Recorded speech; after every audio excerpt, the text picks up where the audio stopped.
আমার সাথে, কুল হুয়াল্লাহু আহাদ। জানেন না সবাই?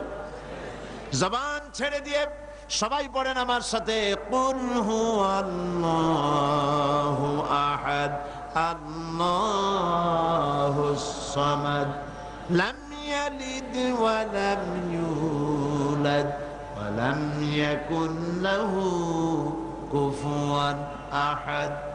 নবীজি বলেছেন, কেউ যদি কোরআনে কারীমের এই ছোট্ট সূরাটি 3 বার যদি তেলাওয়াত করে, আল্লাহ রাব্বুল আলামিন তার আমলনামায় 1 খতম কোরআন শরীফের সওয়াব লিখে দিবেন।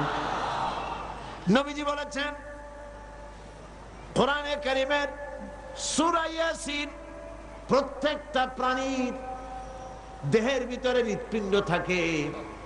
কোরআন শরীফের হৃৎপিণ্ড যেটা, তার নাম হলো সূরা ইয়াসিন।